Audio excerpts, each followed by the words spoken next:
Welcome, everybody. Um, on the screen, it says Tamarack Institute webinar, but I'm going to say that this is going to be an amazing discussion. Webinars seem so dry and boring.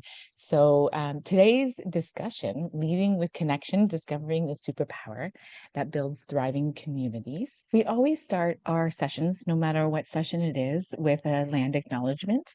And so Turtle Island has been home since time to really acknowledge and understand that our ancestors of First Nations, Métis, and Inuit people are so important to the work that we do, so important to learning from our history and also bringing that into today's times.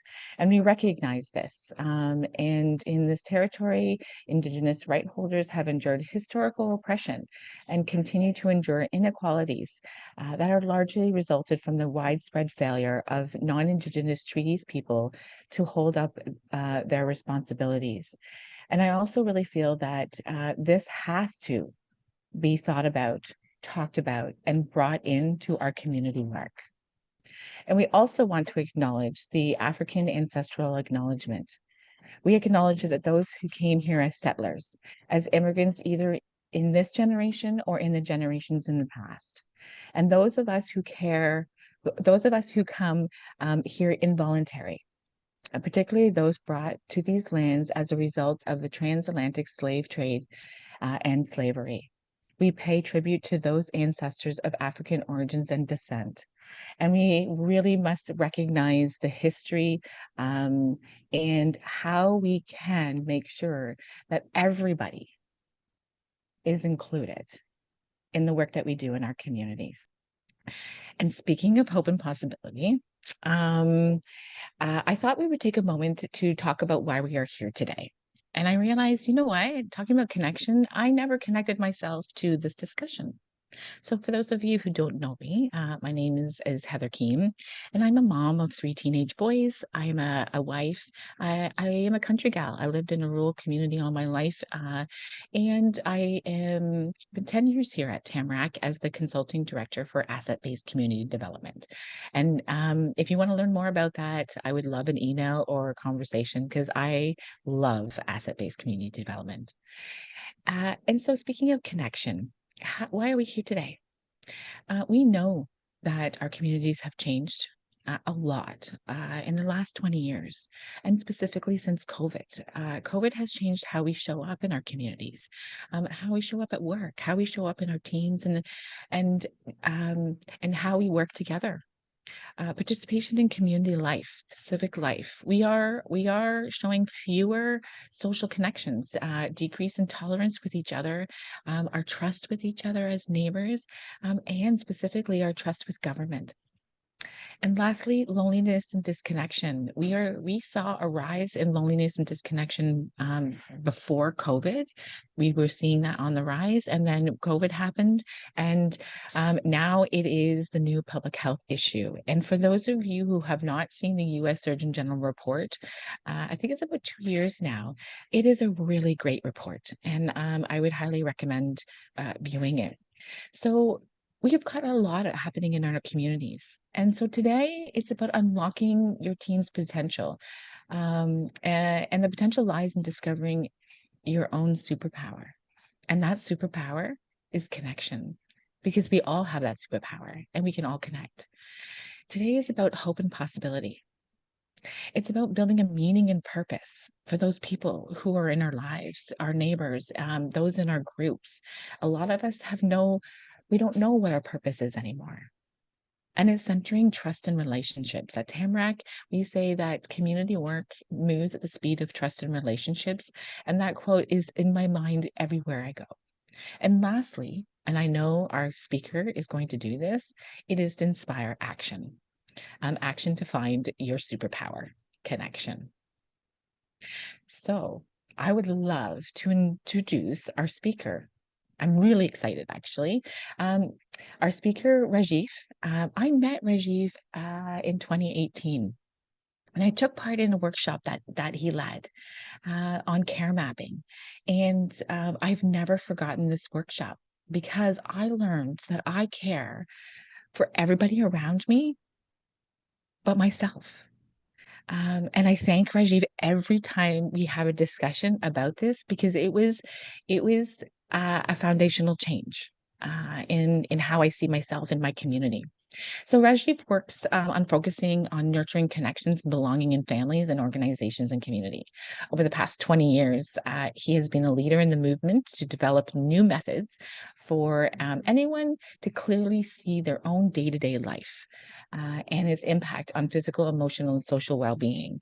And this is why connection is such an important conversation because every single one of us, and I'm going to say, look around the virtual room because I have to say that because if we look around the virtual room and look at each other, we all have a superpower connection.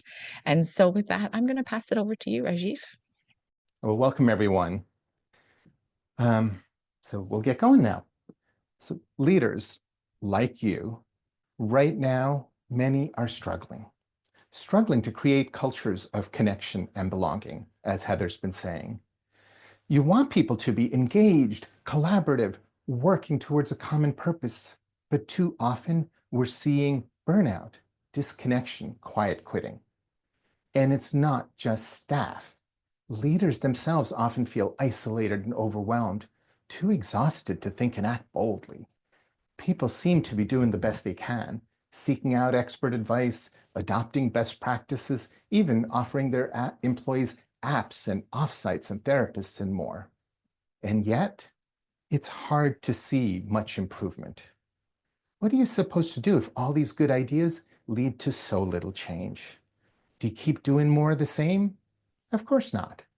That's just a recipe for wasting resources and increasing exhaustion. But what? Today, we're going to get into the roots of this issue. You'll soon discover there is so much you can do by heeding the ancient advice of know yourself, along with the new approach I call mapping ourselves. Now, you may be tempted to blame the situation on the state of society these days. After all, US Surgeon General Dr. Vivek Murthy has been raising the alarm over what he calls an epidemic of loneliness and isolation. And he talks about its devastating impact not only on individual and public health, but also on business productivity and civic engagement. However, loneliness and isolation are just symptoms of a much deeper issue. Let's not lay the blame primarily on the pandemic, on the state of society, on working from home, on new technologies. Rather, the root of the problem is this, that we don't know ourselves or each other as well as we need to. What I'm saying is the fundamental reason, the baseline reason that we don't connect with each other is that we don't know each other. We don't know ourselves nearly as well as we think we do. In that little sentence, I'm making three big claims. That you don't know yourself as well as you might think. That you don't know others, your team, your boss, your peers, as well as you might think. And that this lack of knowing is the heart of the challenge of connection and belonging. Let me bring this to life.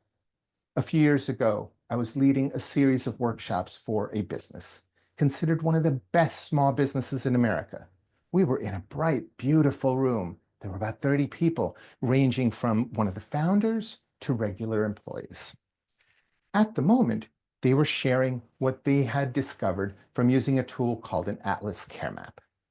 I'll tell you more about such tools later, but for the moment, it's enough to know that you use this to explore your care ecosystem. Basically, your close family and friends and how you care for one another. As part of the process, you make a drawing, a very simple drawing, no artistic skills required, just stick figures and arrows showing who's caring for whom. One woman spoke up. Now pay attention, there's going to be a quiz in a moment. She said, I've always thought of myself as very lonely. I'm an immigrant with family and friends far away, so this is not unusual, nothing to speak about. But as I was drawing my map, I found myself including some of my coworkers. And it slowly dawned on me that it's been many years since we moved from being coworkers to being friends. In fact, our lives are so intertwined. We're not just friends, we are family. I see my world so differently now. I thought I was alone, but I am not alone. As she said this, the other people in the room were moved. Now, here's the quiz. Why were they moved? What were they moved by? Think about it. You might be thinking, Raj, they're moved by the fact she's not feeling alone. Isn't that nice? No, that's not it. They know her. They're her friends. They know she's not alone. This is not news to them. What they were moved by was her change in perception. They wondered, how could she not have known this? How could she be so blind? Until, oh, I have some good friends at work too that I haven't given much thought to. If this smart, dedicated, loved woman could have been so blind to her circumstances, the same can be true for many of us. Now, I don't know you personally. I don't know your team, your company, so I'm not going to try and prove that you and your folks don't know yourselves. Rather, I hope to plant a seed to open your eyes that this is the situation for many organizations, and likely for you as well. Now, by this point, you may be wondering, I don't know myself. What is he talking about? Okay, I'm not talking about enlightenment. I'm not talking about going off to some ashram to spend hours and days meditating in a cave to discover the deepest you. No, I'm talking about having clarity on the details of day-to-day life. Clarity on the details of day-to-day life. You see, every day, so many things impact your physical, emotional, social well-being, such as all the people you talk to. Who do you talk with? What do you talk about? And how do all these conversations make you feel? And also the spaces that you live in and move through, the things that keep you busy all day long, and so much more. Let me step aside for a moment. I've been standing over there talking about knowing yourself, talking about connection and belonging. Why do organizational leaders, why should you care about connection and belonging? Well, you know from your own experience that to have a sustained high level of performance, your people have to act as a team. Whether you're on the battlefield or playing basketball, working in a restaurant kitchen, running a nonprofit, or developing the next great thing in Silicon Valley, people acting as a team, supporting and bringing out the best in each other is vital for success. They're not wasting their energies watching their back. They know they can count on one another. I should emphasize that an environment of strong connection does not imply rigid conformity. In fact, it creates space for fierce, open conversations. How do I know this? Well, I began my career at NASA doing research. I remember the first time the whole department had gathered to review a presentation, a speech for some conference. I was shocked at how harsh everybody was. This scientist was brilliant, and yet the group seemed to take pleasure in tearing apart his slides word by word. If it had been me at the front of the room, I would have been in tears, unable to come back to work the next day. But of course, a year or so later, I was at the front of the room, and I too got skewered in 100 different ways. It wasn't easy. But by then, I had come to appreciate that that passion, that energy, that devotion to getting things right was there because everyone had such deep respect for each other. And we worked together to make things brilliant. I've experienced the same at other places in my career, at Apple and other Silicon Valley companies where we've had a strong sense of camaraderie. Meetings could be lively, not for the faint-hearted, but also fun, knowing we were working together to make things great. And that's what you want, a team firing on all cylinders, doing their best to succeed together. Because you know, The opposite is grim. Think about it. Think about a time, perhaps right now, when you've had to lead a team that lacks connection and belonging. Think about it. What did that feel like? What does that feel like? It's not pretty. You've got people working at cross purposes and there's finger pointing and blaming. Some people just withdraw, doing the least they can do. Others get more aggressive. Performance suffers. You don't hit your business objectives. And so, of course, the people above you, your boss, your board, your investors, they're not so happy. And your best people, they leave. A therapist I know, whose practice includes senior executives, described to me how they bring this home. She said, they come home defended. They still got their armor on, ready to fight if necessary, to run and hide if possible. They can't open up to their family, to their children, to their friends, and this makes them so lonely. It makes me so sad. All in all, leading a team that lacks connection and belonging is miserable. Let me bring you back from that darkness into the light. This is why we're talking about the roots of connection and belonging. And I want to assure you that you already have the capacity for much deeper connection. The joy of camaraderie is very much at your grasp. So one of my claims is that most people don't know themselves as well as they might think. How can I make such a claim? So here's three things. Firstly, we've had philosophers urging us to know yourself for a few millennia. It seems that both our need for and our lack of self-knowledge is not breaking news. A few years ago, I came across a 3-page document, the Marine Corps Leadership Guidelines. Given all that's been written about leadership, 3 pages means some serious editing.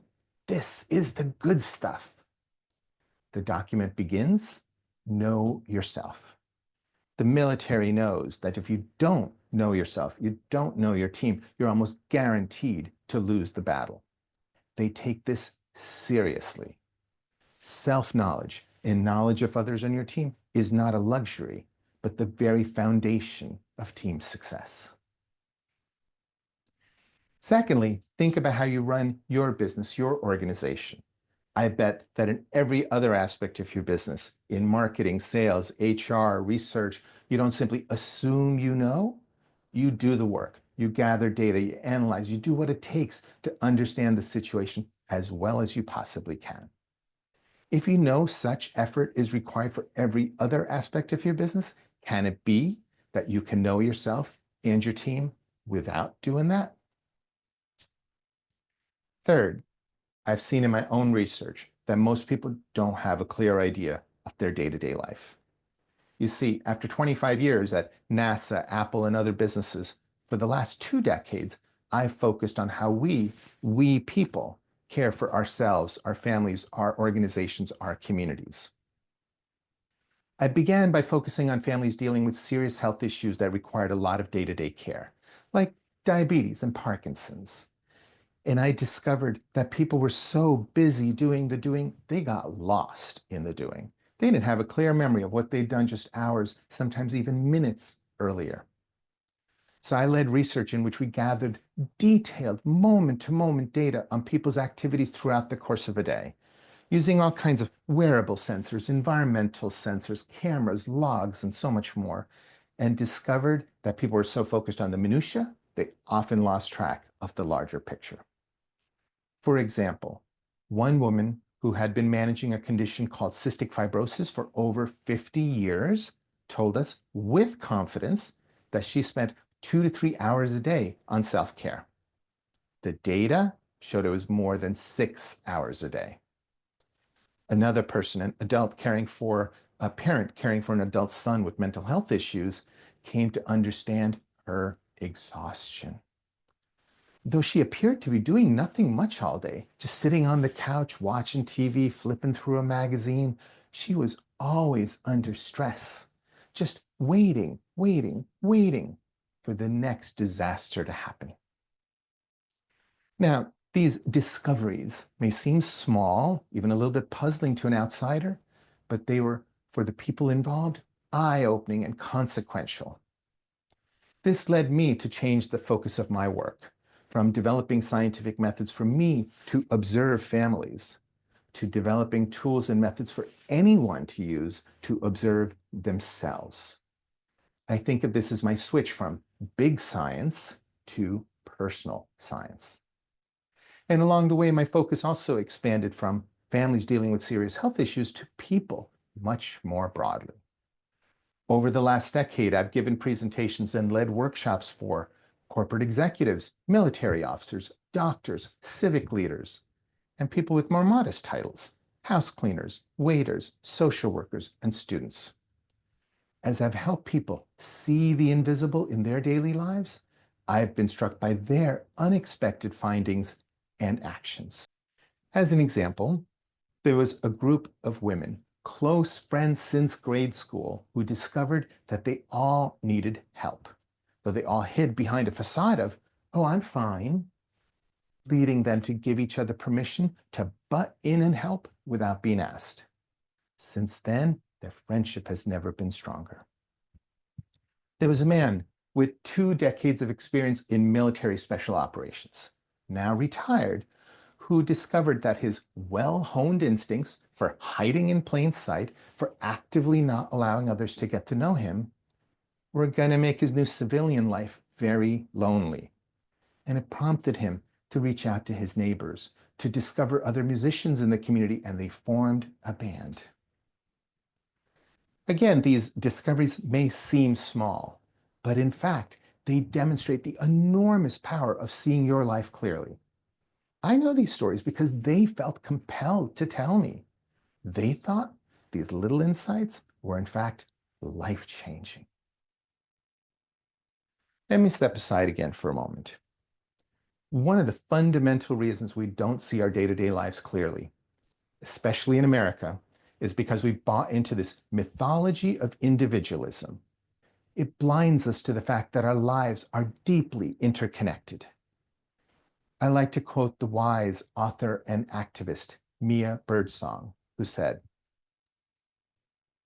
"The do-it-yourselfness of the American dream narrative doesn't work for anyone because none of us is self-sufficient. Interdependence is part of who we are as people. We are fundamentally wired to need others." There's a French word, milieu, M-I-L-I-E-U, that fits. It means the social and physical circumstances under which something happens. So when you think of know yourself in your milieu, in your ecosystem. Don't think of know yourself as singular. Know yourself is plural, you and the others around you. It is holistic, including the environment, the milieu in which you live. And it is dynamic. Your world is constantly changing. As a consequence, it turns out that self-reflection is both easier and far more impactful when you do it with others. I call this idea collective self-reflection. Collective self-reflection. For the moment, we're going to put the idea aside. I'll put it on a shelf and we'll come back to it later. After talking about one of my other claims, that the lack of self-knowledge is at the heart of the problems of connection and belonging. So think about this. What does it mean to you to connect with someone? What does it mean to you to have a sense of belonging?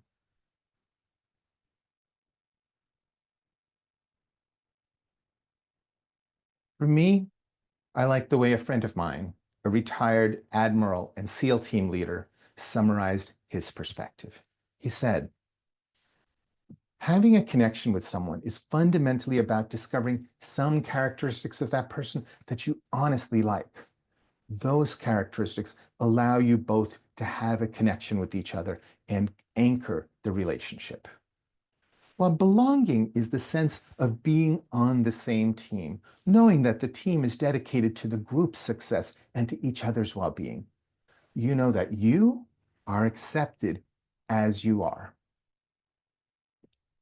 The thing is, you don't know yourself very well, it's going to be very hard for someone else to get to know you, for them to feel a genuine connection with you, and for you to feel that sense of belonging.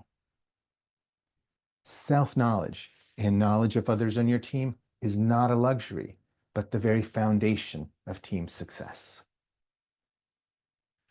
Now, I've been at this a long time. I have a zillion stories I could tell you about how people have looked into their lives, what they found, how that's changed. The stories I'm sharing with you today, they're special. You're in for a treat. Begin with a loose-knit global community known as Quantified Self, of which I've been a part since its very first meeting back in 2008. All sorts of people are involved. There's engineers and scientists. There's professional athletes. There's professional poker players and some amazing artists. Everyone involved is looking into something in their own lives with the hope of improving their health, improving their performance, improving their dating lives. I'll begin with my friend Sky Christopherson. Sky is a cyclist. He was on the US Olympic team in 1996 and 2000. After retiring from competition, he took his same go, go, go spirit into business, neglected his health, and a decade later found himself in an ambulance being rushed to the hospital. How did he get himself into this mess?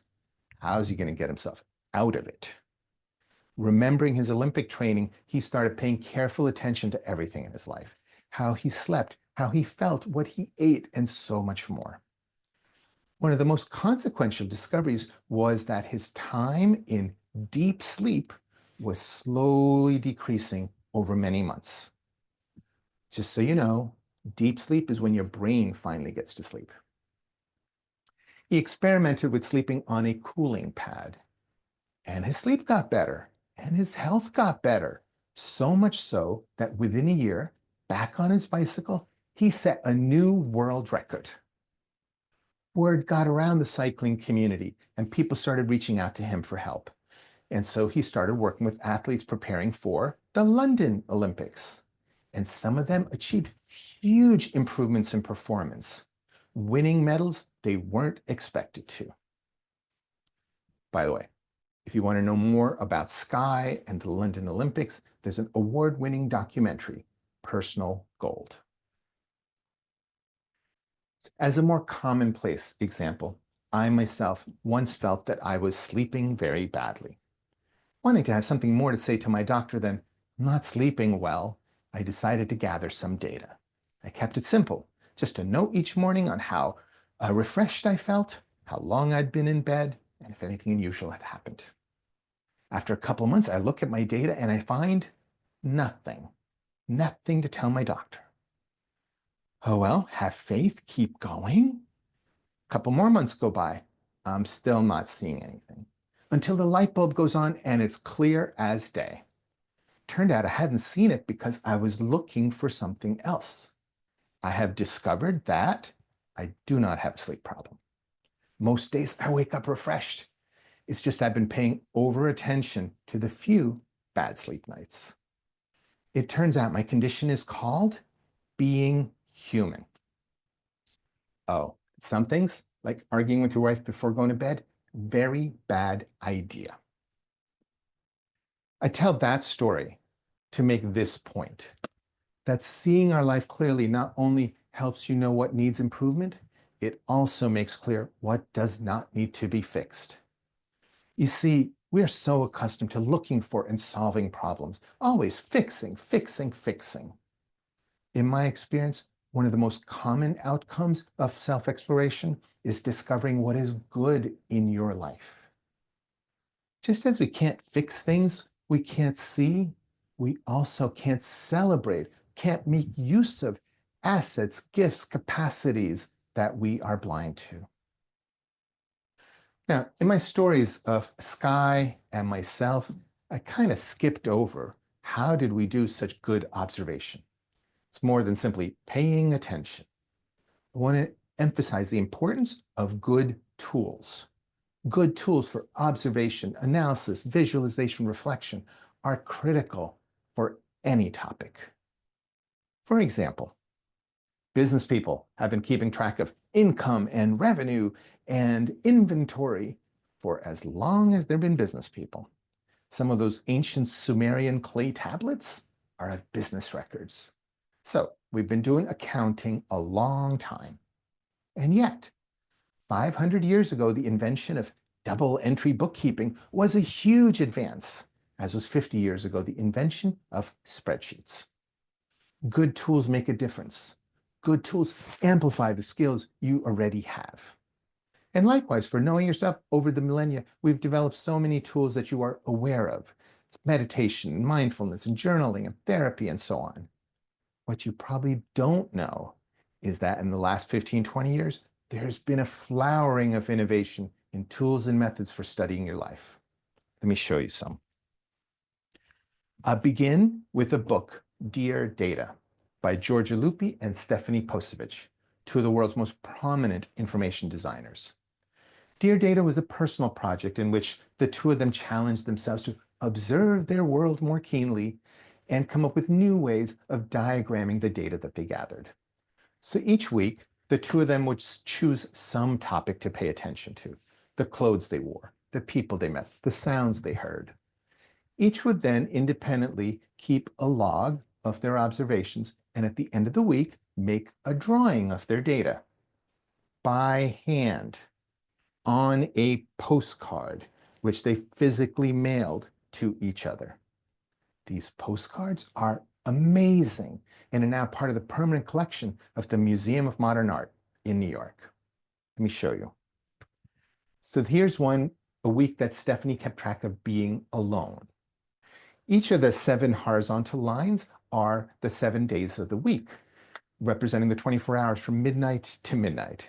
Each of the boxes represents an instance of being alone and how long she was in that situation. The color of the box outline represents the type of being alone. So for example, light green means she was in a space alone by herself. Orange meant she was surrounded by strangers, like at a train station. The 3 black boxes in the middle were the only time she felt emotionally alone.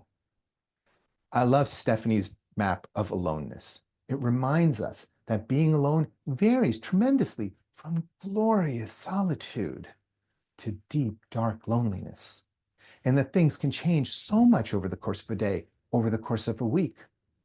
People who are generally very lonely can experience moments of warmth and connection. People who appear to be thriving can experience moments of despair. It is unhelpful to divide the world into those who are lonely and those who are not.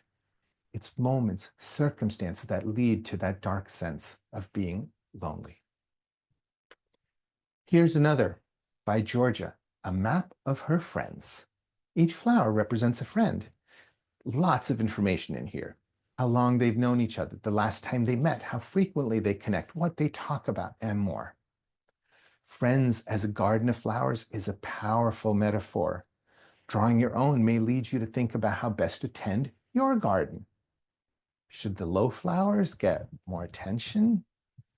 Should they be pruned?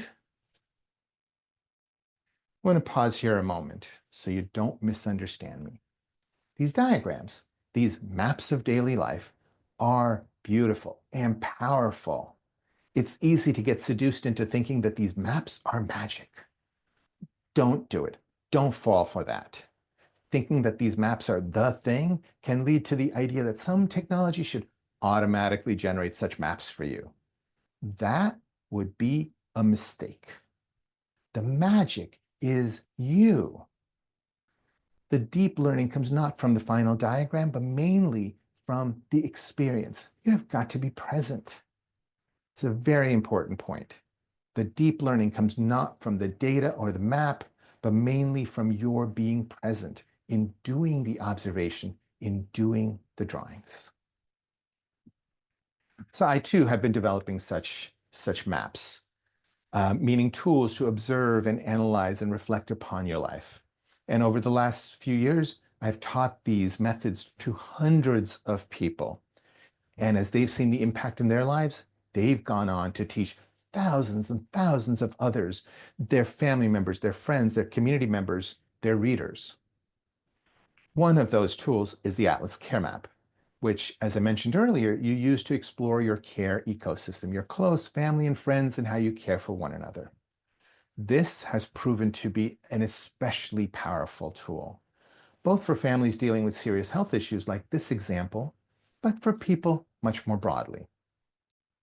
What people discover, what actions it leads them to varies as much as families vary. I've already shared with you some examples.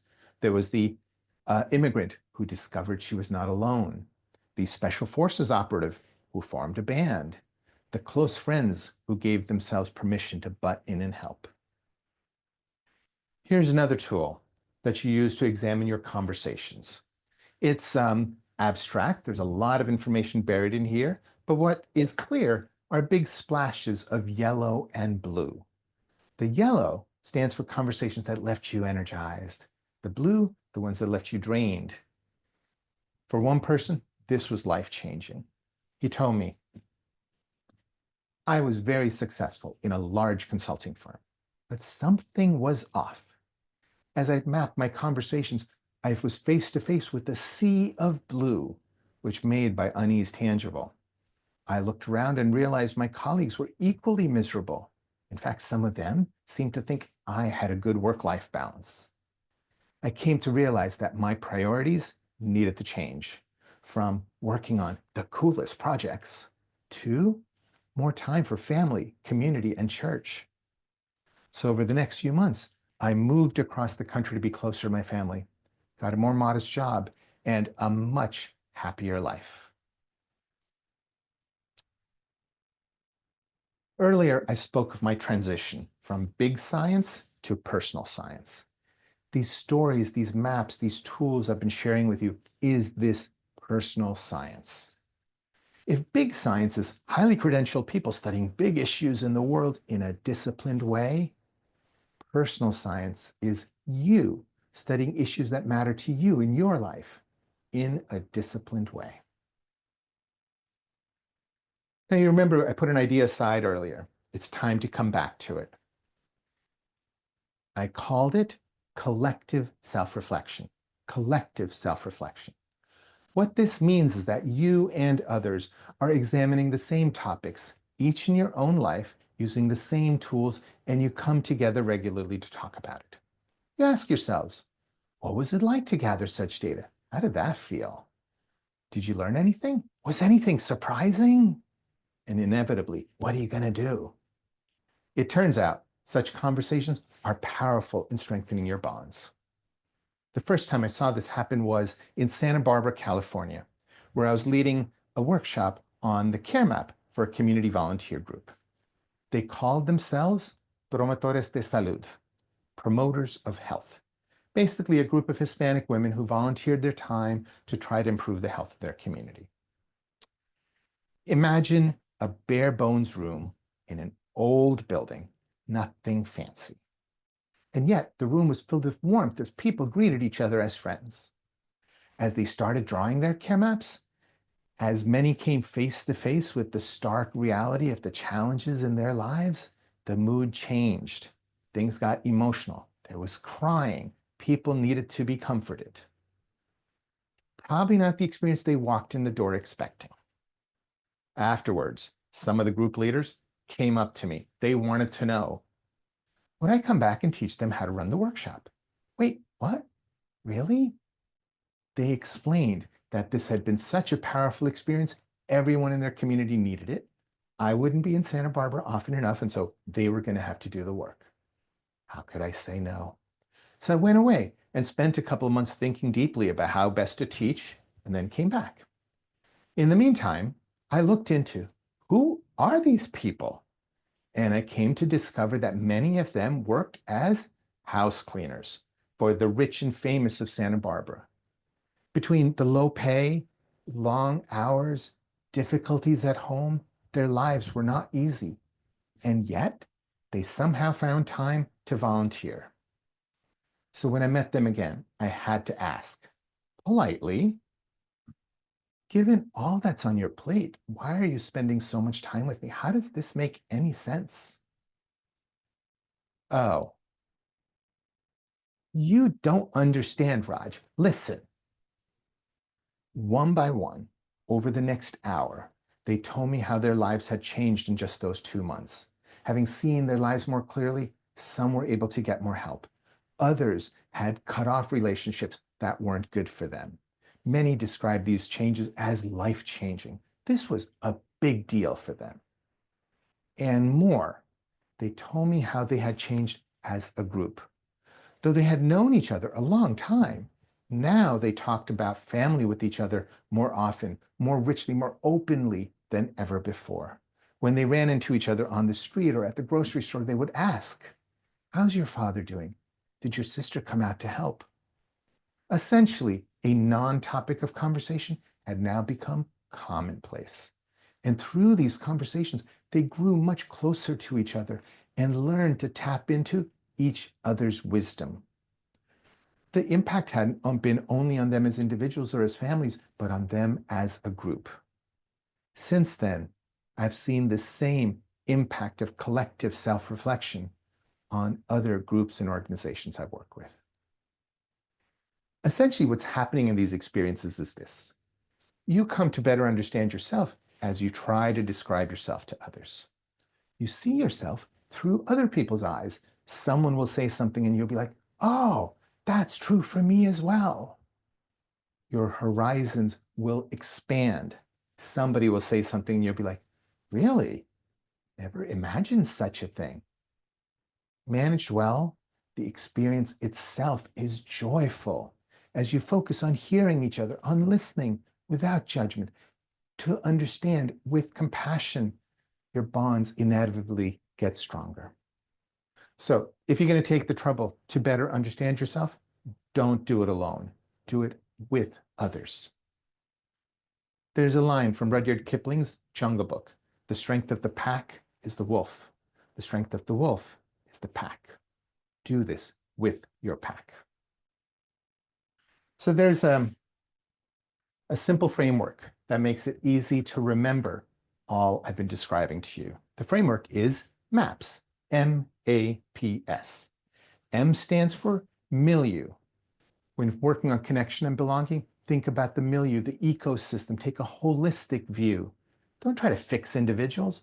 Focus on healing the community. A stands for amplify. Amplify the skills of observation and analysis you already have, but tap into this bounty of new tools to catalyze and inspire you. P stands for pack, the idea of a cohesive group of people working together towards a common purpose. Remember, collective self-reflection is powerful. The S stands for something we all know, but we often ignore. The S stands for sustained commitment. Nothing is going to change overnight. Now, granted, I've shared with you some stories of life-changing epiphanies, but the change didn't happen overnight. And likewise, as you want to create an environment of strong connection and belonging for yourself, for the people that you work with, you have to have the discipline for sustained commitment. Also, when you think of maps, think of, well, maps. Visual depictions of the world, of your world, like the many examples I've shown you today. Such visualization is very important. Now, I want to acknowledge that it's not always easy to dive right in. These ideas are powerful and you have the capacity, but it takes courage. You may face skepticism and confusion as you try to adopt and implement these ideas. This is the way with new ideas. Change is hard, inertia is easy, and not everyone on your team has heard this speech. But as we talked earlier, doing nothing, doing the same, is just a recipe for continued misery. You must act. But how? Well, you lead. You start with yourself and your leadership team. You pick a tool, a topic, and examine that aspect of your lives together. Then pick another topic and then another, deepening your understanding of yourself and each other and strengthening your bonds. As you become comfortable, invite others in. Inspire them through sharing your stories of what you have looked at, what you have learned, how you as a team have changed. Remember, inspire, don't insist. As you follow maps, you will set the stage for sustained high performance and more joy in each other's company. As you follow maps, expect huge improvements. If you're looking for statistical numerical evidence of progress, that's not good enough.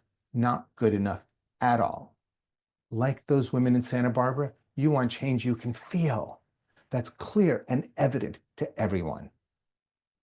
Finally, I just want to stress that you are so much more than organizational leaders.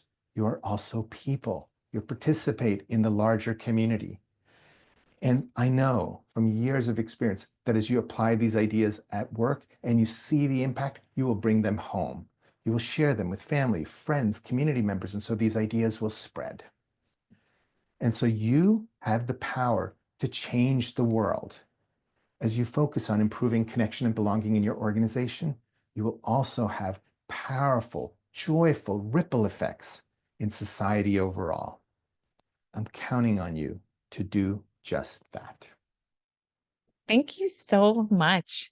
Every time I am with you, Raj, I learn so much. And so there's like 5 things I just want to highlight, and then we do have a question from Amanda. But Great. belonging is near and dear to my heart. And I think this is my personal statement that belonging is the solution to the many crises we have today.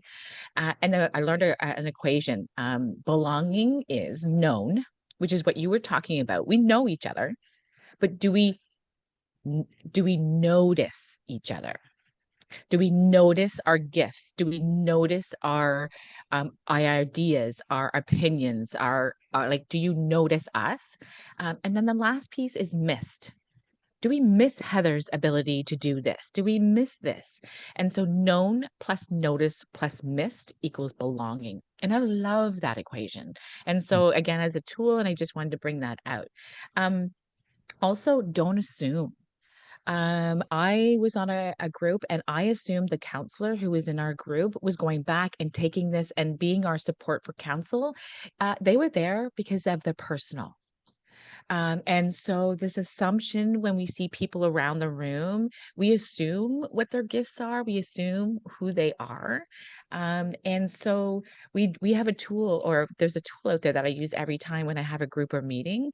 It's called gives, gets, and constraints. What can I personally give? What can I professionally give? What are my personal constraints and what are my professional constraints? And so that helps us to get to know people and notice them. Right? Um, Discoveries are small. And there's a quote that I saw was, "What can I do?" said 17 million people. Right. And so, it starts with us and the Yeah. change. Um, and also the last thing was, this was really validating at Tamarack, because I said belonging was near and dear to my heart. We launched a national belonging strategy. Well, we didn't launch it. We have launched a ask to develop a national belonging strategy where it starts at the grassroots, which is the very core is what you were talking about the caring and getting to know each other and the maps piece. So now I'm like, ooh, we've got to link this together. And so Amanda has a question, and I also have a question too, I think is in many of our minds. So Amanda says, I agree, and I love this perspective on personal efficiency in changing our perspectives and circumstances, including seeing when maybe everything is okay. Would you say as much as we can do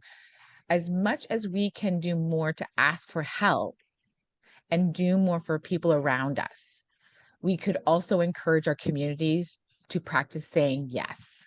And there's kind of more to it. And so by us saying yes and asking for yes, is that going to have the ripple effect to our communities? Have you seen that? Yeah, yeah. It's interesting. We valorize giving help.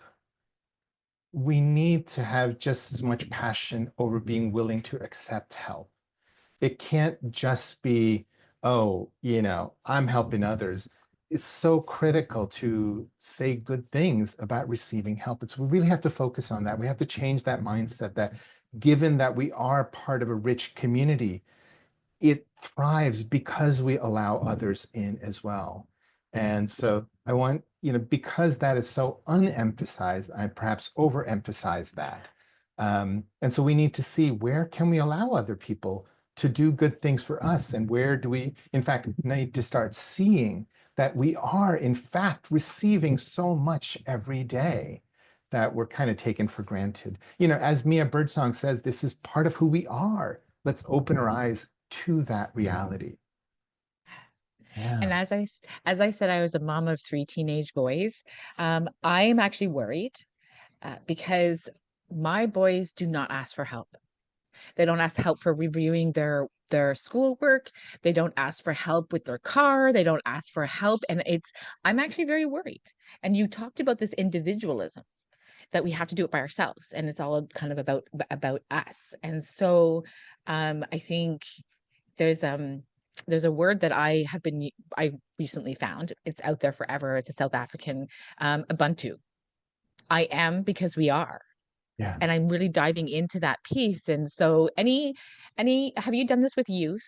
And Yes. how can we and maybe it's modify it, or how can we use this in a youth population? So a couple of things. Nothing needs to be modified. Those kids are smart. I've done this with second graders. They know what they're doing.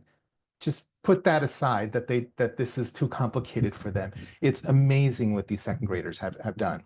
But when I came out to Edmonton for one of those conferences, right afterwards, I was in Michigan and I worked with some high school kids and had them draw their care maps. And they were just so jazzed, so excited about what they discovered, because partly they discovered how much people cared for them just by what came out of their own head and drawing their care maps. But they were also like thrilled to discover how much they were participating in their community, both in receiving and giving. So I think, again, we, in a sense, the very large we, need to learn to look more clearly at our own lives. And of course, philosophers have been telling this for a few thousand years. But I want to emphasize that in the last 15, 20 years, these invention of all these new tools is very, very, very powerful. It's complementary to all that other stuff, but this stuff is really powerful. And so the starting point for most people is simply teaching them how to look inward in these tools. As soon as they get the hang of it, they start modifying it. Like those second graders drew stuff on their maps that I hadn't imagined, but they thought were important. One child drew his cat in a bubble because the cat had passed, but he felt that his cat was still watching over him every day, and that was a huge source of comfort for him. That's his perception. Allow them. So what I want to emphasize is teaching us how to see more clearly.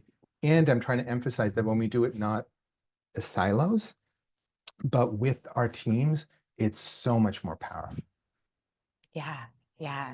There's actually in the chat box there's a nice conversation going, and um Chantel asked about, is there a tool for getting people's gifts? And I was like, you betcha. It's asset mapping, and it's part of asset-based control, and that is my love. And so there's lots of tools out there, Yeah. but honestly, I want to say this is not rocket science. It's actually sitting down with a group of people and saying, what do you love doing? What do you do for a hobby? What do you do, and asking people questions about themselves and who they are, and then going to the next person and the next person and saying, hey, Susie, did you not know that Heather crochets and you want to learn to crochet? Let me connect you two together. What a great way about building connection. So Heather, my gentle Yeah, pushback to that is yeah, that if we don't actually know ourselves really well, we can't do a good job of answering those yes, questions. And so yes, this is sort of in yes, addition to, complementary to the ABCD ideas. And yeah, so, this kind of a deeper level at the personal level. I remember when I first met Peter Block about this work, and I explained to him what I was doing and the results I'd seen. And I'd gone to him because it's like, Peter, I'm seeing this impact I don't understand. And so I think you joined when Peter then hosted a care map yeah, workshop online. And yeah, Peter did that because he told me, never mind all the work that he and John have done for forever, that this was Yeah. the most powerful community building tool he'd ever come across. Because Yeah. it Yeah. was missing, the previous stuff was missing that stuff that we don't actually know our lives as well as we think. So it's No, complementary to no. the, So I just want to thank you so much, oh, and thank yeah. you all who stayed to the very end and for your questions. Honestly, I think it starts with you and me, and it'll grow to 17 million people.